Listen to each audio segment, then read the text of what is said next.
Imam Ibnu Hibban dalam kitab beliau, kitab sahihnya, meriwayatkan dengan sanad beliau dari Abdullah ibnu Umar radhiyallahu anhuma bahwa Rasulullah sallallahu alaihi wasallam bersabda, "Man bata tahiran," barang siapa yang tidur malamnya dalam kondisi suci, bata fi syi'arihi malakun, tidur ikut bersama dia di dalam pakaiannya yang paling dalam.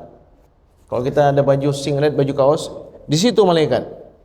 Malaikat ikut bermalam bersama kita. Falam yastayqidh illa qala al-malak. Tidaklah bangun sang hamba ini besok paginya atau menjelang subuhnya, melainkan malaikat mendoakan, Allahumma ighfir li 'abdika fulan. Ya Allah, ampunlah hambamu si fulan ini. Fa innahu bata tahiran, karena dia beristirahat malam atau tidur malam dalam kondisi suci. Sidang hadirin hadirat Bapak sekalian yang dimuliakan oleh Allah Subhanahu wa taala, sekedar mengulang kaji apa fadilat kita tidur dalam kondisi berwudu. Jadi sebelum kita tidur, wudu dulu. Wah Ustaz, nanti berat bagi saya. Ambil yang paling ringan dalam wudu. Yang paling ringan dalam wudu itu adalah rukun-rukun wudu. Hanya 4 perbuatannya. Membasuh wajah, membasuh tangan hingga ke siku, mengusap kepala, dan membasuh kaki hingga mata kaki, walaupun hanya satu kali. Iya, rukun wudu ada 6. Ketika membasuh wajah diiringi dengan niat, berarti sudah 5. Tambah satu lagi, jaga tertib, jangan kaki dulu baru muka. Jadi membasuh wajah sambil pasang niat, membasuh tangan hingga ke siku, mengusap kepala sedikit saja, membasuh kaki hingga mata kaki, itu kita sudah dikatakan berwudu, suci kita ketika hendak tidur. Apa fadilat kita tidur dalam kondisi berwudu? 1, walaupun kita enggak sadar, karena banyak sekali hal yang kita enggak sadar tentang ruh kita enggak tahu. Itu dalam hadis disebutkan bahwa ruh mukmin yang tidur dalam kondisi suci, dia akan bersujud di bawah arsy Allah Subhanahu wa ta'ala. Imam Al-Baihaqi meriwayatkan dalam Syu'abul Iman bahwa sesungguhnya para arwah ketika tidurnya dia akan naik ke langit, lalu diperintahkan untuk sujud di bawah arsy. Maka barang siapa yang bermalamnya dalam kondisi suci, dia akan sujud di bawah arsy, dan siapa yang tidak dalam kondisi suci akan dijauhkan dari arsy. Bagaimana itu Ustaz? Bagaimana logikanya itu? Enggak bisa dilogikakan Bapak sekalian. Kenapa? Karena ruh itu kita enggak tahu banyak tentang ruh. Ahlul kitab bertanya kepada Rasulullah sallallahu alaihi wasallam tentang ruh. Kenapa? Karena mereka enggak mendapati dalam kitab Taurat, mereka enggak mendapati dalam kitab Injil. Bahkan di kitab-kitab tersebut mereka dipalingkan untuk bertanya tentang ruh. Jadi mereka bertanya kepada Nabi Muhammad sallallahu alaihi wasallam, ingin tahu sama enggak ajaran Nabi Muhammad dengan ajaran nabi-nabi terdahulu. Turunlah ayat dalam surat Al-Isra, wa yas'alunaka 'anir ruh. Mereka bertanya kepada engkau wahai Muhammad tentang ruh. Qulir ruhu min amri rabbi. Jawablah wahai Muhammad, sesungguhnya ruh itu urusan Tuhanku.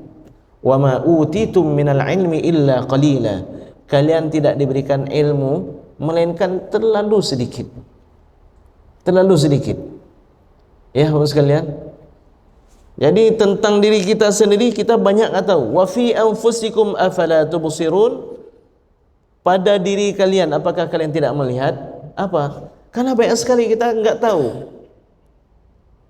Kolesterol kita aja hari ini berapa? Ya, asam urat kita hari ini berapa? Tensi darah kita aja berapa enggak tahu kita. Tadi tensi darah sekian, ini sebentar lagi mungkin dah berbeda lagi. Jadi banyak sekali hal gaib yang kita nggak tahu. Lalu kita berbicara tentang Allah itu di mana. Ini kan nggak masuk dalam logika ini. Sebenarnya apa namanya, orang yang berbicara tentang Allah itu di mana, bagaimana hakikat Allah, bentuknya bagaimana, ini orangnya tidak menggunakan cara berpikir yang benar.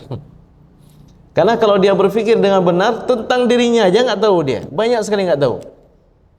Naik sedikit kita ke langit, apa yang ada? Perdebatan antara bumi ini bulat atau datar. Oh, kita dengar-dengar ini kayaknya betul juga, ini kayaknya betul juga.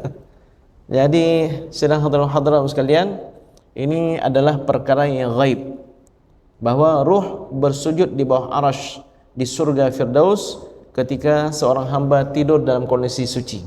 Yang kedua, malaikat ikut membersamainya terus mendoakannya seperti yang telah kita bacakan tadi. Kemudian yang ketiga, ternyata orang yang menjaga wudu terutama ketika hendak tidur itu diantara perihal dia orang yang mukmin yang hakiki. Wala yuhafiz 'ala al-wudu'i illa mu'min. Tidak ada seseorang yang menjaga wudu terutama ketika hendak tidur melainkan orang tersebut benar-benar orang yang beriman. Kemudian yang keempat di antara fadilatnya adalah doa orang tersebut akan menjadi doa yang mustajab. Imam Abu Dawud meriwayatkan dari Muadz bin Jabal dari Nabi SAW, "Ma min muslimin yabitu tahiran." Tidak ada seorang muslim yang bermalam dalam kondisi suci. Fayata'arru minal laili, lalu di tengah malam terjaga dia. Ketika terjaga, fayas'alullaha khairan min amri dunya wal akhirah. Terjaga dia berdoa, ya Allah, dia minta urusan dunia ataupun urusan akhirat. Illa a'tahu Allahu iyyah, melainkan Allah pasti akan kabulkan untuk hamba tersebut. Jadi bapak sekalian, sekilas untuk apa bahas masalah tidur, Ustaz? Ini orang yang menganggap sepele tentang tidur. Bapak sekalian, kita nggak bisa menganggap sepele tentang tidur, karena tidur itu amalan rutin kita, kegiatan rutin kita, dan tidur itu mengambil dari kehidupan kita luar biasa banyaknya. Berapa lama kita tidur? Sehari semalam 24 jam. Orang yang tidur 8 jam berarti mengambil sepertiga harinya dalam tidur. Kalau hidupnya 60 tahun berarti 20 tahun dalam tidur. Itu yang tidur 8 jam. Anak di usia pertumbuhan idealnya tidurnya 8 jam. Kalau kita yang sudah melewati usia pertumbuhan, tidur itu sudah menjadi kebiasaan. Jadi kalau kita biasa 6 jam cukup. Tapi kalau kita terus bawa tidur ya bisa 8 jam, bisa 10 jam. Ya, orang yang malas itu adalah yang banyak tidur. Sehingga ada istilah dalam bahasa Aceh, ledengut ngejaga, ya. Itu orang yang malas. Jadi sedang hadirin hadirat sekalian, masalah tidur perlu kita pedulikan. Bagaimana caranya agar tidur yang mengambil sepertiga dalam hidup kita itu dari usia kita itu menjadi tidur yang berkualitas, tidur yang memiliki fadilat, dianggap amal ibadah. Di antaranya sebelum tidur berdoa, sebelum tidur bersuci, ya.